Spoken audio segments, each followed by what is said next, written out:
thank you very much, Chukwuebuka, for joining me today. And yeah, I'm really happy to do this, to talk to you about blessings and to also like basically talk to you about your writing career so far, why this story is literally like in my hands right now, and how we got here from your time in Nigeria to where you are now, and whatever may be coming up in the next few years. But for some people who might not know you, can you just do like a brief intro of yourself? Yes, sure. So yes, my name is Chukwuebuka Ibeh. I am a Nigerian writer, but I currently live in the US. Blessings is my first novel, and I currently work as a teaching fellow at Washington University in St. Louis. All right, thank you very much. And yeah, let's get straight into it. We'll talk about like your writing career much later, but I want to get started with the book. I wanted to say how much I actually enjoyed the book. I'm a very slow reader, but I started Blessings on Thursday and I finished on Sunday, which is remarkable for me as a slow reader because I didn't expect that I would finish that fast. And basically throughout my time reading, I was just ranting to my friends like, why is this guy doing this? Why is this person doing this? Like, why is this basically why is this place like this? And I think what I felt at the end was a bit of a disappointment, which in retrospect I should not have felt because I this is not supposed to be a story that ends in a happily ever after.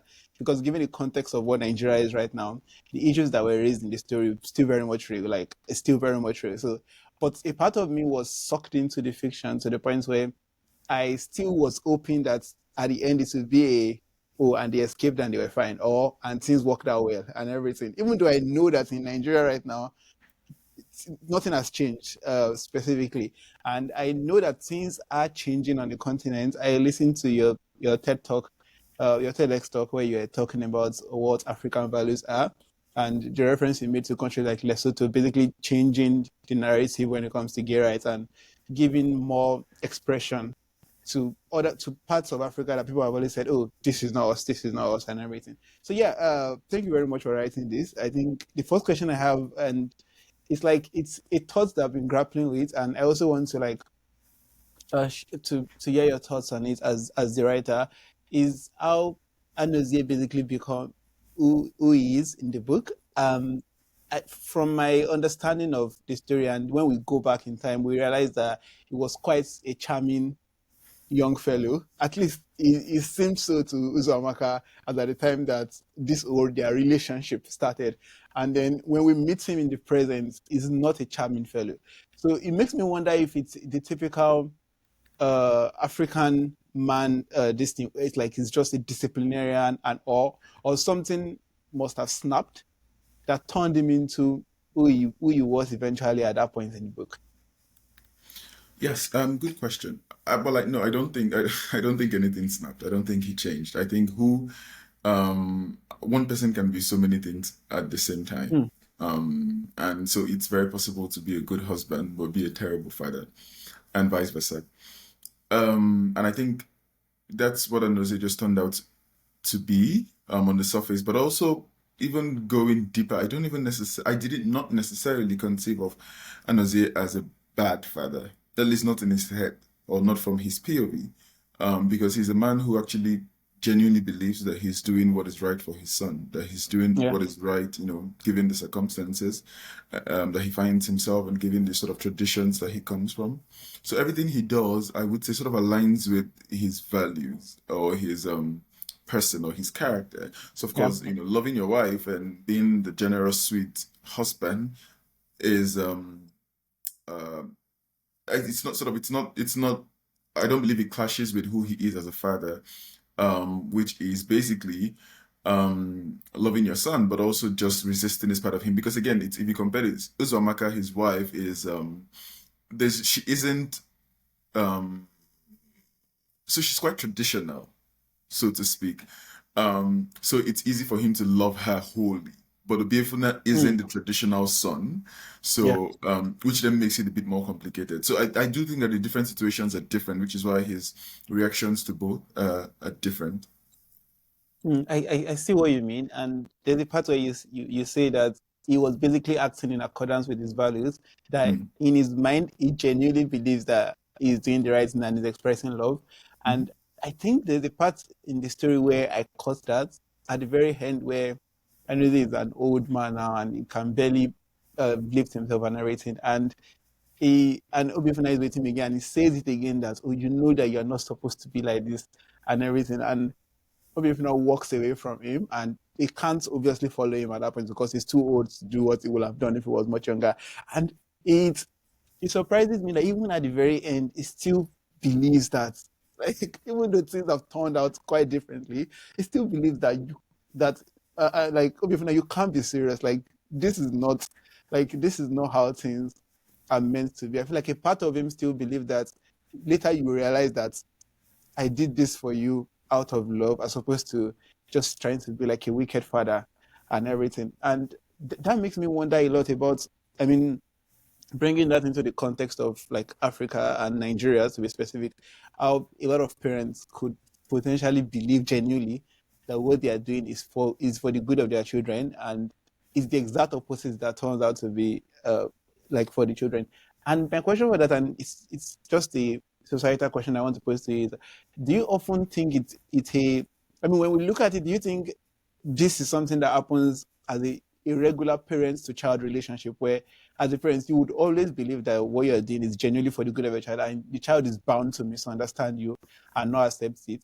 Or is it just the case of these parents, particularly and who is representing the typical Nigerian father, are just people who don't particularly listen or are not as understanding or as caring as they think they are? Yes, so it's well, yes, I was trying to show that intent doesn't often necessarily mean outcome. So you can Mm, intend all the good in the world, but your actions are bad. So honestly, while he believes that, because I also don't want this to sound like, I am trying to sort of complicate Nozie or trying to tell his side of the story. I don't believe in his side of the story. But I also do think it's a fact. It's really just it's stating facts to say that Manozi was doing what he thought was in his son's best interest, but also what was yeah. in his own best interest, Mm, obviously. And so yes, I believe that he can have what he believes is the best intentions in the world. It doesn't make his actions any less harmful to Obeifuna. So, well, to answer your question, yes, I believe that many Nigerian parents, and I would say many parents, but specifically Nigerian parents, do have all these ideals. They often consider children, sort of extensions of themselves, or mm, sort of legacies to legacy projects, and they often struggle with the reality that your child, at the end of the day, is not yours, belongs to the world. So will mm, not tick every single box of yours. And I would say, if you ask me, what makes a good parent then is how you react to that reality. mm, Which is not to say that just accept whatever it is that your child is, but also it's determining what first of all, having empathy and also determining what can, mm, being informed to determine what can actually be changed, what is harmful, and what your child just is that cannot be changed, and making a yeah. decision to either send them away for that or be more empathetic and be more and accept them for who they are, basically. Yeah. Thank you very much. And I like that you just made a segue into the concept of sending them away, which was quite hilarious to me when I read the book. That was the first thing that baffled me. Like, okay, what did you think was going to happen? Like, this concept of sending away.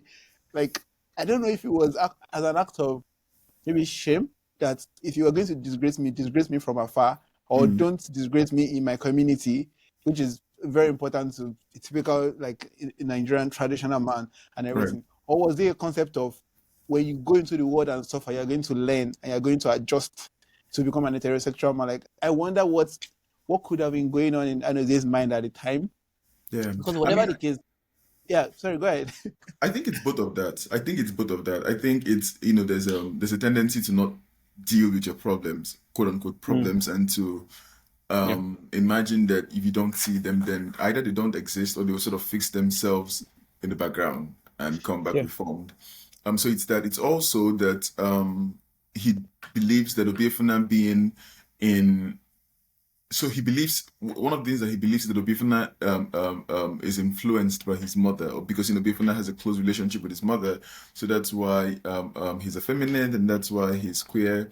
So he believes that moving him away for him to learn the best way for him to learn how to be a man is in the presence of other men. Yeah. And then when you now bring in religion or spirituality to it, it further complicates it. Further, it now makes sense because, of course, Nigeria being a very religious country, there's a belief that God will fix it. So he believes that Yeah. first of all, putting Obeifuna in a very strict boarding school will fix him, but also putting him in a religious boarding school would sort of bring him Mm. closer to God in a way that so it's both society will fix him but also God will fix him. Yeah. And then when it was a combination of multi factors. I do realize the joke of it, sort of the ha joke of sending him to an all boys boarding school, but I also want to make the point that there were other factors going in. There is the irony, but there are other, I would say, in his head, quite reasonable factors going in to that Mm. decision. Yeah, yeah, I totally get that. And going into like a secondary school now, which I think is a very perfect, I would say, like a very, very good description of or a narration of what such boarding schools are. I attended a boarding school myself, Federal Government College, and when I was reading every single thing that Obeifuna was going through, I was like, yes, this happened. Yes, this happened. Like, yes, this senior would ask you to lie down. Yes, this senior would ask you to sleep under his bunk. And yes, you would miss lunch. Yes, the chapel would be like every single moment. I felt like you basically captured the childhood of a lot of Nigerians who must have gone to boarding schools at the time. And when I even like made a post about like, oh, I'm enjoying this book, a lot of people in my DM saying, yeah, like it like this author painted my childhood, so to speak, in secondary school and everything. I wonder if you also maybe went to Federal Government College, or that's just the power of that's the power of fiction at work. No, I did not go to a federal government college. I went to like a religious one, so mine was private and Oh, religious. But yes, I think that's also another thing that I was trying to do with this book. I oddly enough have not read a lot of sort of stories that are set in boarding schools, which yeah, is odd because there's just so much drama and so much stories in yeah, boarding schools, in my opinion. So much yeah, happens. It's like a society on its own with a yeah. lot. There are a lot of sort of dynamic relationships and all of that that I wanted to sort of show. So I was hoping, among other things, to sort of contribute to that canon of untapped stories in boarding schools. Yeah, and I think you did a great job of that, quite frankly, because Thank you. yeah, I remember my 3 years in senior secondary school, and yeah, that was it. There were those seniors, there were those people, there was the scaling. The actual term is actually scaling fence. It's not jumping fence in my secondary school, and that was the exact term you used in the book. So I was like, yes, yeah, this is how it is, and yeah, let's going back to the story now. I think one of the things that first struck me when this whole thing happened, when Obeifuna is sent to secondary school, is the kind of people that he now meets and how Mm, the world sort of opens up to him, and at the same time kind of makes him a very scared person because it's like in some sense he had been in his world has probably revolved around his smaller society, his family and all, but now it's like there's so many people, and then there's people like Senior Papillo who I when I look at the relationship between Senior Papillo and Obeifuna, it makes me sad because a lot of it is relatable. Like, I mean, you have these school fathers when you're in secondary school, and it's like, yeah, they take care of you, but sometimes they also like they beat you and all. And all. It's like it's a mutual. I've been a victim of that. I've also been a victim of perpetrating even that myself. Like where in secondary school you just continue, which is what happens mm, to Obeifuna eventually. When he also like he was looking forward to getting to SS3, so you could also become that symbol of, oh, let's do this now and yeah, everything. And I wonder what could have been going on in his mind in that relationship with Senior Papillo, because he knew that Senior Papillo did not necessarily accept him or anything like that, yeah. but he still found some sort of home. Do you think that could be? And I'm just asking now if it's like the fact that, oh, his father was not as present and his brother was also not very friendly, or it was just like a common maybe secondary school circumstance. Yeah, I mean, I think it's many things. I think first of all, it starts out at least Obiefuna's sort of fascination with this. Obeifuna is the one who first gets fascinated with the senior before it's sort of returned. So there's that. There's the fact that Obeifuna finds him very fascinating, almost like a crush. And then at some point it's reciprocated. Of course, obviously it's not reciprocated in the way Obeifuna would have hoped. But it's Yeah, also that very sad thing where Obeifuna is just desperate for anything that he will take this. yeah, He will take whatever attention he can get, even if it's not um, 100% positive. And then, of course, we do see again that the senior has his occasional moments of tenderness, and it's not all sad. There's also joy, which I think you used the word Stockholm syndrome. It's the perfect, it's like it's very psychological that the senior has been able to balance just how to combine. I think Igbo people say beating the child with one hand and drawing them close with the other hand, and the yeah, senior has been able to perfect that. So he does know how to butter up his submissives, you could even say, mm, while also inflicting harm on them. And Obiefuna doesn't know any better. Maybe, I mean, he does. I wouldn't say he has a dysfunctional life at home because his mother is there and his mother's love is enduring. I yeah, don't think that he's outside of this particular issue. I don't think that his parents are, by Nigerian standards at least, stricter than most. mm, But at the same time, Biafra has been sort of ousted from his home. He is feeling a sense of exile, and this is one senior now that does seem to accept him. Oh, no, well, not accept him, but like welcome. You know what I mean? Like not accept him yeah, for who he is, but also yeah, befriend him is the word I'm yeah, looking for. Befriend him, and he is only grateful, too grateful for that yeah, relationship. And then when you factor in who the senior actually is, because the senior is supposed to be one of the most respected people on campus, yeah, so Bifuna feels even lucky to have been sort of singled out by the senior, even if we know yeah, that the relationship is not healthy at all. yeah.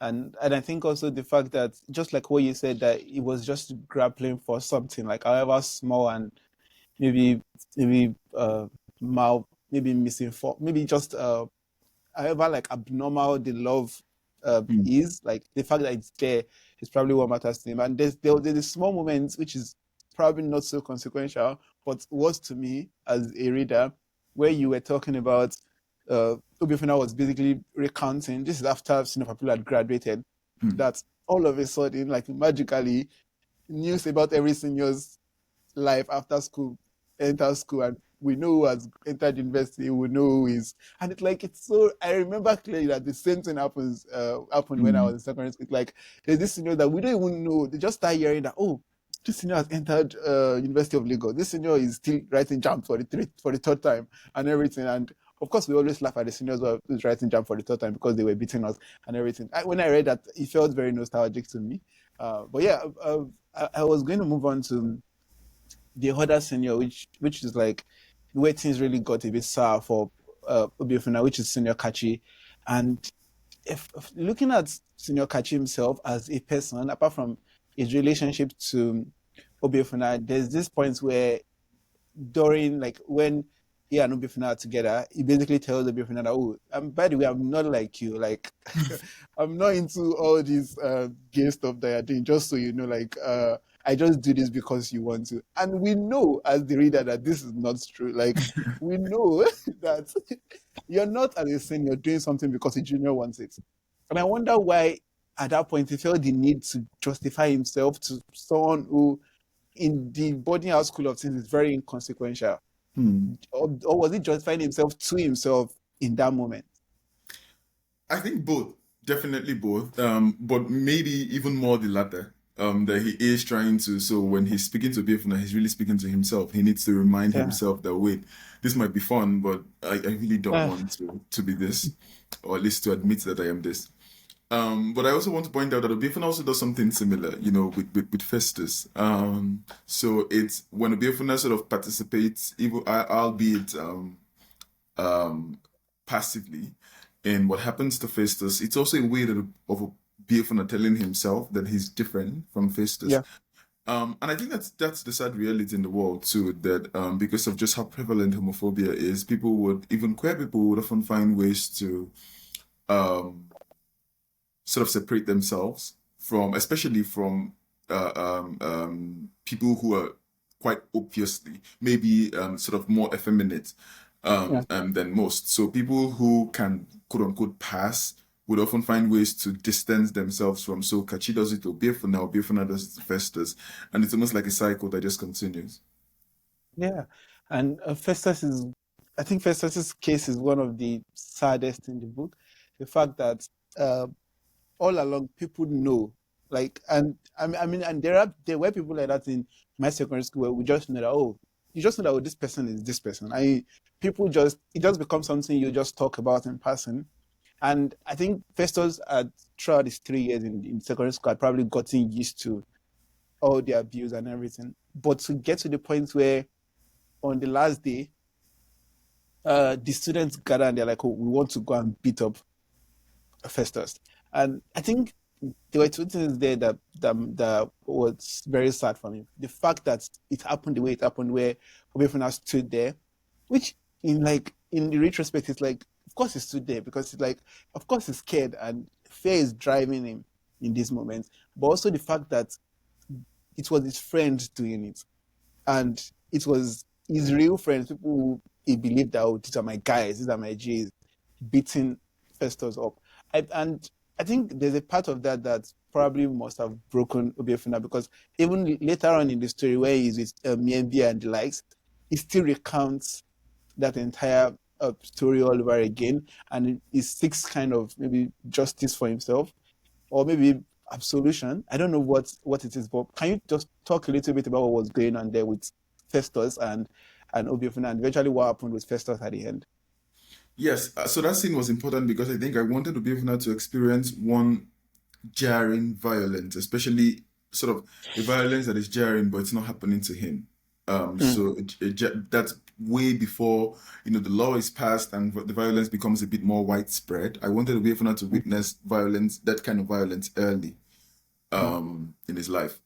And in that moment, Obeifuna is not participating. I think Obeifuna is see. It's almost like it's reaffirming what Obeifuna knows, that the world would just not. That this is what happens to people Yeah, like him. So he could be Festus. I mean, Festus said it himself that on a yeah, very good day, on any other day, this could have been you. yeah. And I wanted that because I wanted something to shake Obeifuna so much, but I also wanted to show just how culpable Obeifuna can also be in situations like this. Because again, it just seems like that is the universal experience. Just this need to, for many queer people, just this need to distant to protect yourself, if unfortunately sometimes at the detriment of other people. Mm. Yeah, and yeah, the way that happened, and I think, I mean, over the course of this story, we've been witnessing some very difficult moments happen to, like, Obeifuna and even people in the book. And an example is what happened to Sparrow, which was very sad for me because, I mean, there was a part where, because of what had happened, because I wrote it down here, that because of what had happened with Senior Kachi and how Shinakachi basically denies Obiefuna's existence until he wants him to satisfy his sexual need. Like, if he sees Obiefuna outside, he doesn't look at him, he doesn't associate himself with Obiefuna, he basically doesn't want to, even to himself, acknowledge that he's doing this and everything. But it's like the opposite with Sparrow. And there's this point where they are walking along I think the school corridors, and Obeifuna walks past Sparrow and he quickly just basically tries to hide himself so that Sparrow and his friends don't see him. And Hmm. Sparrow calls out to him and he's like, hey, how far and everything. And at that point, I felt really sad for Obeifuna because it was like, wow, like this is what you've made peace with this now. Like, oh, it's okay if someone is not proud of me in public. Hmm. Even and so when it eventually happens, it's more like it's just a whole sadness and all and everything. And I wonder, I mean, what was like, why do you think that scene was very important to be there in that moment? I mean, you as the writer. Yes, although I will say that I'm tempted to buy your reading of it, because that makes sense. But I will say that what I was thinking when I was writing that scene was more Obiefuna. So Sparrow belonged to like the clique of the cool boys in class, and I think we all Yeah, have those. Those boys yeah, that were very cool. They knew the trends. They had yeah. all the trending, very cool things. So that Wristwatch was and more everything. that. So it wasn't necessarily about Obiefuna. They would do that to anybody Hmm. that they didn't think was as cool as them. So it wasn't a matter of and Obeifuna. So Obeifuna's maybe you're right. Maybe Obeifuna's shame is also sort of informed by his trauma, you could say, by the trauma of being rejected over and over again. But I Mm. would say that in addition to that, Obeifuna also just realizes that he's not generally as cool as these boys. Mm. And he doesn't want to be put on the spot. He doesn't want his uncoolness to become obvious when it's Yeah. juxtaposed against Sparrow's coolness. So that's that. And I maybe I wanted to use that to make a commentary on how very weirdly these relationships sometimes work in boarding school. How class even manifests itself in Yeah. boarding school. Of course, the way class manifests itself in larger societies, also the way it manifests itself in boarding school, and you have a group of people who think themselves too cool to associate with the uncool people. However you come Mm. about your coolness. Yeah. So yes, that I think that's what I was trying to show with that scene. But I am also buying your interpretation of Obiofuna was ashamed of being associated with Yeah. Sparrow for that reason. Yeah, that was what I felt in that moment. And it made me feel sad because it's like I understand the concept of, I mean, having been rejected over and over again, you just don't want to be again. So you just shield yourself. So it's like instead of me to run to you and be like, hey, Sparrow Alpha, when I know that you can put me to shame. And Mm.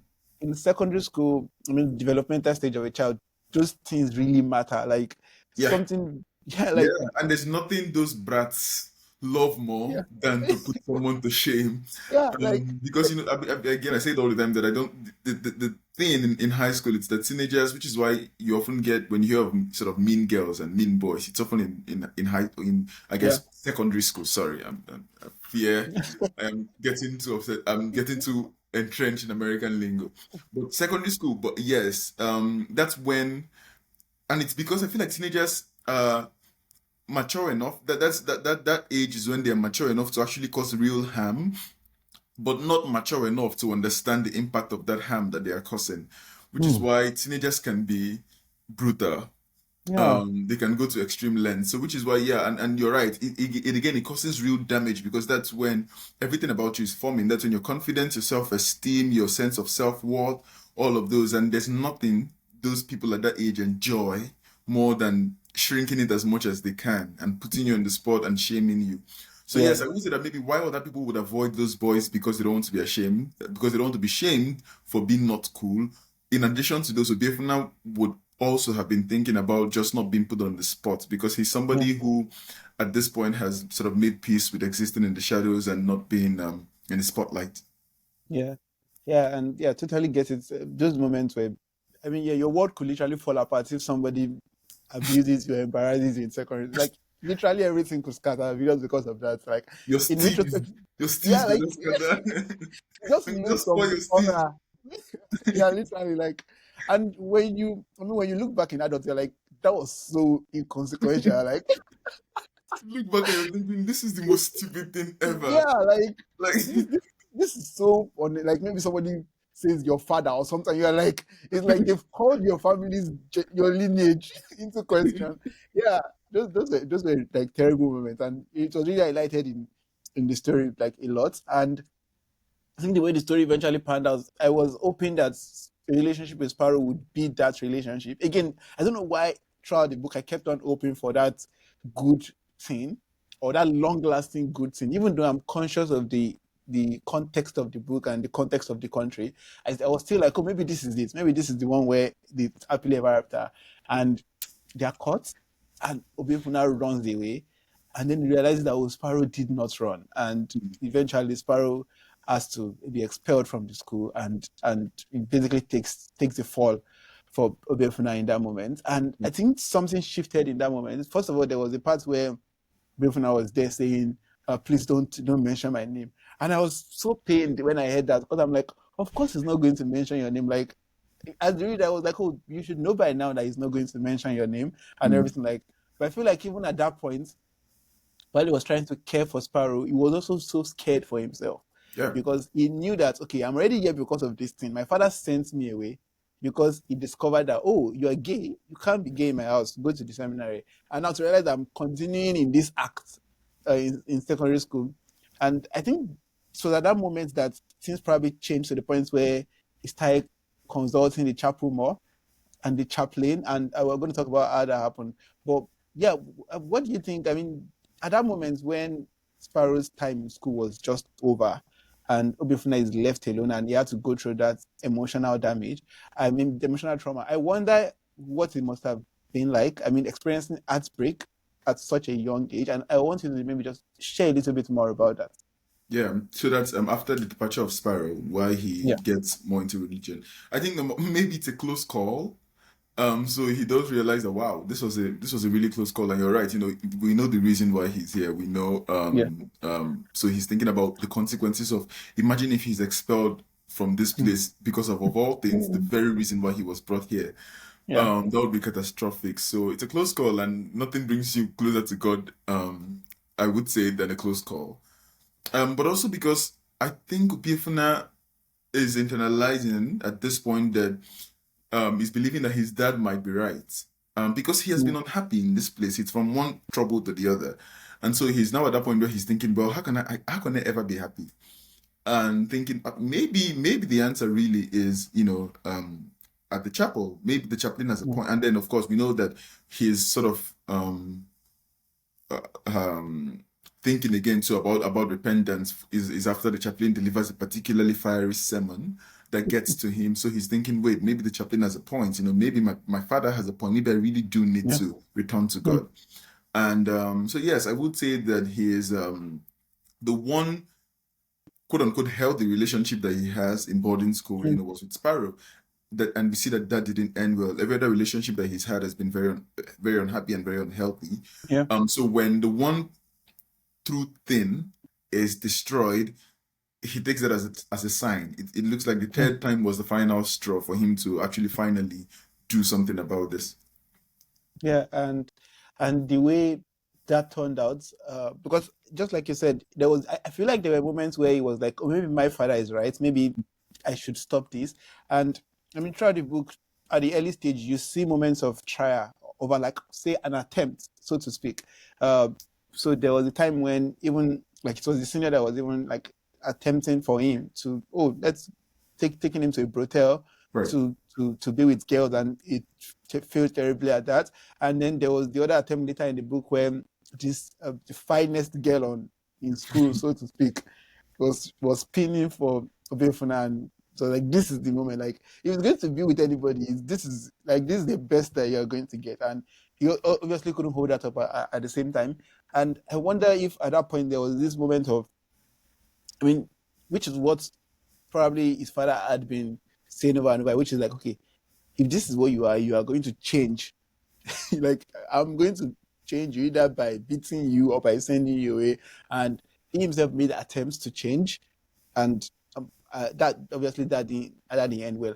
And I wonder what kind of maybe identity or maybe just the kind of internal crisis that must have been going on if you're constantly like confronted by the concept of, oh, you have to change this, you have to change this, you have to, and you try to change it and it doesn't work. And I wanted to get your thoughts on that, also in relation to the fact that the chaplain now said something similar when Mm. he's caught like masturbating in the restroom, and he would go on to say, I mean, there are some things like a thorn in my flesh or something along that line, and it just made me wonder. So what are we doing? Like it's like because you talked about reprobate and everything on Sunday and all of that, and you're trying to tell me that the reason why you're doing this is because this is your own turn, your own flesh. So it's like, yeah, like, well, I mean, yeah, isn't that what I will be bold and say, isn't that what a lot of sort of religion is about?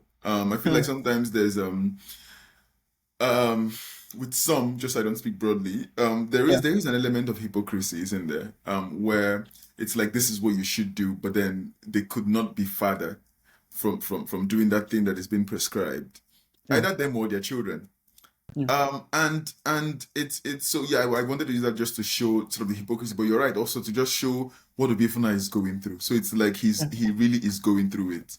He's going through for the whole novel, or at least for most of his growing up, he's not growing up with normal concerns that he should be yeah, growing up with, the normal worries. He's like thinking of very grand life altering things yeah, as he's growing up and just facing dilemmas left, right, center. And he's yeah, thinking, well, how do I yeah, so it's a lot that he's dealing with, and I was hoping to show that on the page. Um, and yeah, so I forget what the first part of the question was. Sorry. Yeah, no, no, no, no. You already answered because I was asking about exactly how the chaplain was basically preaching one thing and then doing the opposite. And you already referenced that when you were talking about hypocrisy and Hmm. how that it sometimes what we're told to do is exactly the exact opposite of what is being done by the people who are Telling telling us. us to do exactly that. And I think another thing I want to maybe take a break from secondary school now is the sibling relationships in the book. Both Obiageli and I don't know if I'm pronouncing this right. Obiageli and Uzamaka and Ekene and Obeifuna. And I sometimes wonder if a lot of this, I think personally I understand sibling rivalry because we already talked about the way teenagers behave. But I sometimes wonder how much of it is influenced by the parents themselves. Hmm. Like looking at uh, Obeifuna's evolution as a son in the family, like it came in as a blessing. Like it was this thing that his father was like, oh, when he came in, my debts were forgiven and everything and everything. And then the moment he discovered that, oh, this boy is not being a man, he's not doing the things I expect, he's dancing. Like he's dancing and he's winning dancing competition and everything. He basically disregards him and counts him as like the second tier son. And Hmm. then Ekene is uplifted in that regard. And I Hmm. wonder if some part of the tension between Obiefuna and Ekene is born out of that. And also, like, if you're contrasting that with, or just putting that with what happens with Obiageli and Uzamaka, the fact that they also, I mean, there was a time when they're, oh, close and everything, but eventually someone goes to school, somebody does not, or somebody goes to stay with an aunt and everything, and things just change and everything. And this is something that, I mean, it's like it repeats itself. Not maybe repeat, but it's a recurring theme in African literature, quite frankly. I mean, the word that probably comes to mind a lot is that of Yellow Sun, where there is a kind of and Olan and everything. And I wonder how much of this is really the parents and how much of it is just the fact that, oh, these are teenagers figuring out their life. Oh, what do you think about that? Again, I feel like I'm saying this a lot, but again, I think it's both. Yeah, It's that the parents are definitely contributing to it. So, in this particular case, for instance, we see that the parents have clear favorites, and they don't even hide very well. yeah, So, Uzamaka's obvious favorite is Obiefuna, and Anozi's obvious favorite is Ekene, and they don't hide it. And of course, because I would imagine that each son wants equal the same amount of attention from either parent. So Obeifuna would want the same amount of attention from Anozie, and mm, Ekene would want the same amount of attention that Uzamaka gives Obeifuna to him. And so that definitely contributes to the tensions. But also, there's also tension on sort of an interpersonal level because they are really very different people. yeah, And in many ways, they envy each other what they have. Or maybe Obeifuna more than Ekene, but Ekene, we see at some point that Ekene also sort of envies Obiefuna's ability to dance, of all things. And I would imagine, of course, also may envy Obiefuna's ability to do so well in school, to be so mm, academically excellent, which Ekene isn't necessarily. And then yeah, Obiefuna, of course, obviously, in his mind, Ekene is the ideal. Not just for his mm, parents, but also for society. We see that Ekene gets along well with the boys. Obiefuna used to, but he no longer because now he's grown up and that yeah, childhood innocence is lost. mm, People now judge him before they even relate to him, but they don't do that with yeah, Ekene because Ekene is your typical man. That's the typical person that people would like and gravitate yeah, towards. And Obeifuna envies him that, envies how he's hailed, he fits in among his peers, he gets friends easily, he lives freely. He doesn't have the yeah, concerns that Obeifuna has. And as much as that is not Ekene's fault, obviously, but at the same time, Obeifuna cannot help his resentment. yeah, Even if he knows that it's not Ekene's fault and vice yeah, versa. Kenetu cannot help that Obeifuna is as good. Obeifuna cannot help that he's as good as he is, and I cannot resent him that. So it's both. It's that the parents are contributing to it in their own way, but also the boys sort of striving. The boys having some things and not having others, and resenting the yeah, other for having what they don't have, is also contributing to the tensions between them. And that's also the case, I would say, with Uzamaka and Obiageli, that Uzamaka was the clearly preferred by the parents because Obiageli was not as easy a child to raise as Uzamaka. And Obiageli resents Uzamaka that. Uzamaka maybe also resents that Obiageli was able to further her education in a way that she wasn't. And maybe is more beautiful than her, and all those other tensions are also there. Yeah, and when you just mentioned they are growing up now, I just remembered a major character which I didn't even touch in my question, which is our boy, Mm, and how that was like maybe the first form of acceptance that mm.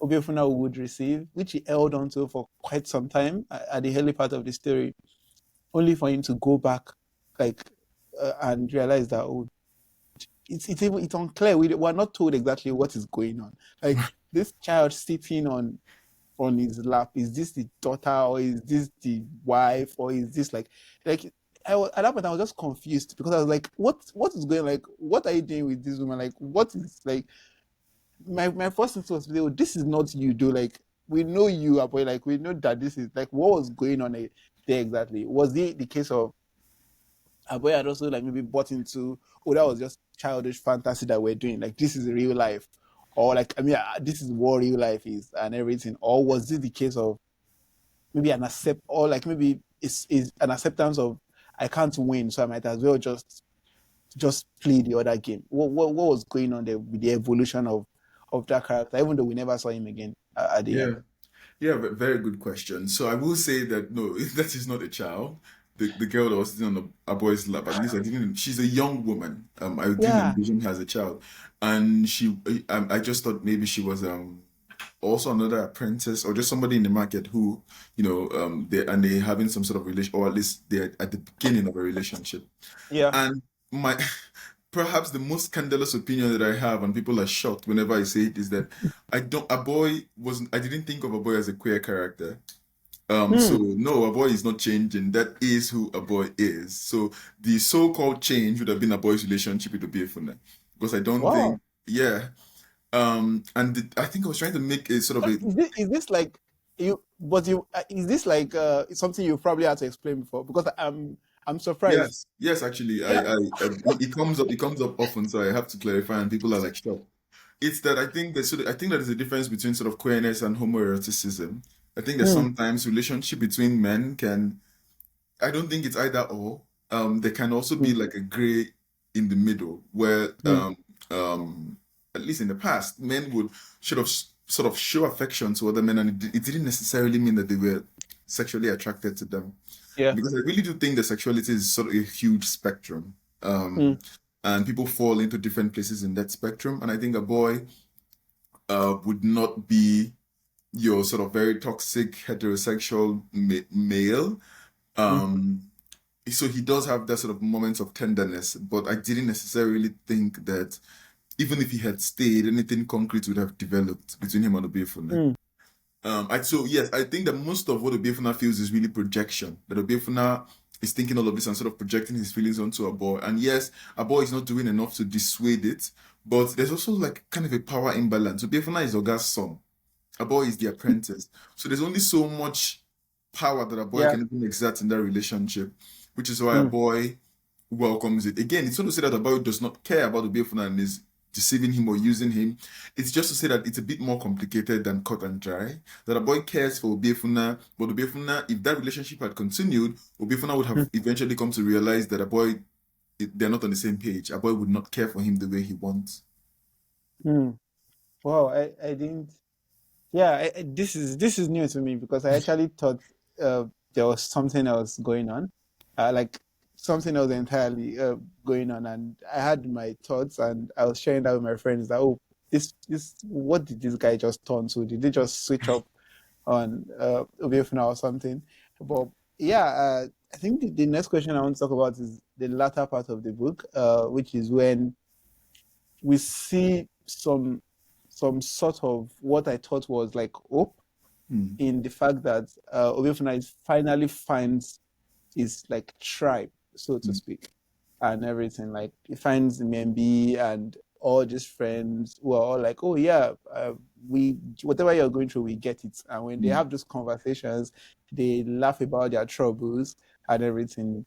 And even in that camp, we still see how eventually the traditional, so to speak, or the accepted norms infiltrate that particular camp where Membi's parents are like, you need to get a wife, like Hmm. you need to get a wife, and and this is a much older man. So it's not even mm, like he has not tried. Like this is a much older man, and eventually decides at that point to like mm, to leave Obeifuna. And I think for me the question I would have there is like it kind of leaves the story or the experience or the story to actually on a kind of a hopeless state, mm, like in the sense that it gives this idea of eventually mm. you would have to submit, like you would have to behave, which is what Obiefuna's father was saying over and over again. Like eventually, because like oh, it took maybe this long, but eventually he has decided to behave or something like that. What was yeah, what was going on there exactly? Like, is that what am I reading that right, or is it like it's just the stark reality of what the world is and where we are and everything? Yes, it's the latter. It's that I was trying to mirror the realities of the current times. Mm, So I didn't want to write anything that would just be ultimately unrealistic. The only other way to yeah. give a happy ending would have been Obiefuna leaves the country. And I didn't want that to be the case. I didn't want him to leave the country. I wanted it to be entirely set in Nigeria. So that was the only possible ending I could think of. But also I wanted to highlight the impact of the law. So as you said, Miyabi has been able to resist his parents this long because Mm, up until the law was passed, it really was there was no law. So it really was a sort of personal issue. It's yeah. well, you want to or you don't want to, it's up to you. But now there's a law. So it's like and with the law, not that he's married to a Biafra, but with the law, a lot of the stakes are much higher. The Yeah. consequences are much higher. So he finally succumbs to that safety net that he has been sort of resisting all along. And Mm, then as much as I am trying to mirror the realities of the time, I didn't also intend to paint like a whole doom and gloom situation, mm, which informed my writing of the end. Because I'm thinking of the end as Obeifuna finally sort of speaking with his father again, and his father hasn't done a turn around. Is it 360 or 180 when you go all the way? 180. 180. Yeah. His brother hasn't done the total 180, but he's done a small curve. Yeah. Because he's no longer as and maybe a lot of things have informed it. Maybe because Obeifuna is older now and he can't beat him, or he himself is older than he used to be. But the point is, the way he's speaking to Obeifuna now, he's speaking to Obeifuna now. That would not have even been a reality 10 years Yeah. ago. It Yeah. should have just been straight to the belt. So for me, I was hoping that that was an opening, and that Mm, was a suggestion that things would slowly change. So when he opens the door for Biafra to come in, I was hoping that that would sort of be symbolic of not necessarily acceptance, but the journey to one. The okay, fine, come and sit down. Let's actually talk about this. So that's where for me I tried to land on a bit more hopeful note than a brutal. They all died in the end. Even if Obefuna's joy, even if Obefuna's fairy tale wedding doesn't yeah. happen, it's that Yeah. the one living parent that he has is on the pathway. And of course, Ekene too, I think it's not stated, but I think it's implied somewhat that Ekene will also, if he hasn't already, get around to Yeah. not just accepting but championing Obiefune. And Yeah. so I am thinking that the father too is on the beginning of that, and that's a win in my book. Oh, yeah. Thank you very much.